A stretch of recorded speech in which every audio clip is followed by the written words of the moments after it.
बात कर लेंगे मार्केट की। तो सबसे पहले देख लेंगे बैंक निफ्टी। बैंक निफ्टी जो था पिछला दिन बुलिश मार्केट रहा और स्टॉप लॉस की बात कर ले तो स्टॉप लॉस जो बचा हुआ था वो सिर्फ बायर्स का ही स्टॉप लॉस बचा हुआ था। ठीक है, एक तो प्रीवियस डे लो के आसपास, एक यहाँ पर और एक यहाँ पर। अब सेलर्स तो कोई थे नहीं, ठीक है, तो मार्केट क्या करेगा? देखिए, मार्केट इन बायर्स को टारगेट करने तो डायरेक्टली नीचे नहीं जा सकता है क्योंकि ये बायर्स ऑलरेडी अच्छे खासे प्रॉफिट में हैं। तो मार्केट क्या करेगा? मार्केट फिर कहीं ना कहीं इंटरडे बेसिस में काम करेगा।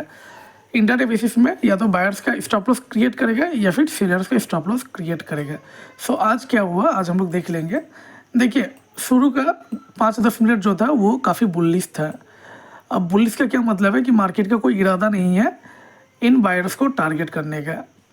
तो हमें क्या करना है? हमें फिबोनाची टूल का यूज़ करना है और देख लेना है कि मार्केट 61% तक कब आ रहा है। तो मार्केट अगर देखें तो 61% तक आया हुआ है 926 के कैंडल में। सो आपका जो पहला ट्रेड था वो 926 का होता है या फिर 927 के ग्रीन कैंडल में ट्रेड होता है। ट्रेड अगर लिया जाता है तो लगभग आपको यहाँ स्टॉप लॉस मार्केट हिट करता है और हिट करने के बाद फिर मार्केट आप ही के डायरेक्शन में जाता है। देखिए, अगर किसी ने थोड़ा पैसेंस रखा होता है और रखने के बाद थोड़ा सा रिट्रेसमेंट का इंतज़ार किया होता है तो फिर उसे एक अच्छा खासा प्रॉफिट मिल गया होता है। इसलिए अक्सर कहा जाता है कि पैसेंस रखना काफ़ी ज़रूरी है। और हाँ, पैसेंस रखना भी इतना आसान नहीं होता है। पैसेंस रखने के लिए एक चीज़ के ऊपर काम करना काफ़ी ज़रूरी होता है और उसका नाम है FOMO, fear of missing out. ठीक है, आप जिस दिन फियर ऑफ मिसिंग आउट से डरना बंद कर देंगे, आप उस दिन पैसेंस के साथ ट्रेड भी ले लेंगे। इस चीज़ को आप समझने की कोशिश करना, ना समझ में आए तो दोबारा इस चीज़ को सुन लेना। ठीक है, पैसेंस डायरेक्टली स्टॉक मार्केट में नहीं आ सकता है। पैसेंस डायरेक्टली स्टॉक मार्केट में नहीं आ सकता है, कहना आसान है। पैसेंस आने के लिए ज़रूरी है फोमो को भी हटना, और फोमो हटाने के लिए लंबा सा प्रैक्टिस चाहिए। ठीक है, तो बात कर लेंगे। हाँ, किसी ने अगर फोमो को हटाकर थोड़ा पैसेंस रख लिया होता और रिट्रेसमेंट का इंतज़ार किया होता तो फिर वो आज प्रॉफिटेबल होता। इनफैक्ट काफ़ी टाइम 60% ऑफ टाइम उस तरह के लोग प्रॉफिटेबल होते हैं। ठीक है, 60% ऑफ टाइम बोलने का मतलब ये है कि मार्केट 60% ऑफ टाइम रिट्रेसमेंट करता ही है।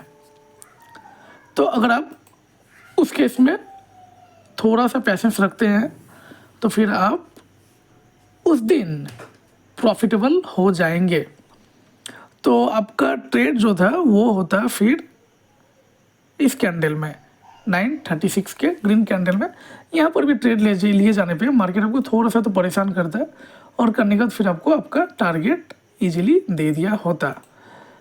थोड़ा सा चलेंगे निफ्टी में और देख लेंगे क्या हुआ। निफ्टी भी देखिए पिछला दिन बिल्कुल ही बुलिश था। ठीक है, हमें सिर्फ बायर्स का ही स्टॉप लॉस दिख रहा है, तो मार्केट तो इनको डायरेक्टली टारगेट करने वाला है नहीं। तो हम लोग क्या करेंगे फिर? तो फिर हम लोग बाय करेंगे। ठीक है, तो आपका जो पहला ट्रेड था वो होता 925 के ग्रीन कैंडल में। देखिए, कहीं ना कहीं मार्केट इनको तो रिमूव कर दिया है।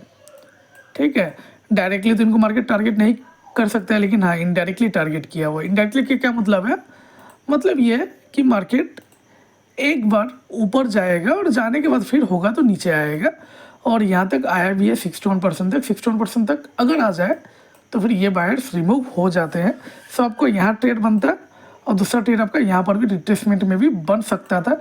ये रिट्रेसमेंट का ट्रेड लेने के लिए फिर ज़रूरी था फोमो को रिमूव करना और पैसेंस को बनाए रखना। ठीक है, तो मार्केट में फोमो को रिमूव करने के लिए काफ़ी टाइम देना पड़ता है।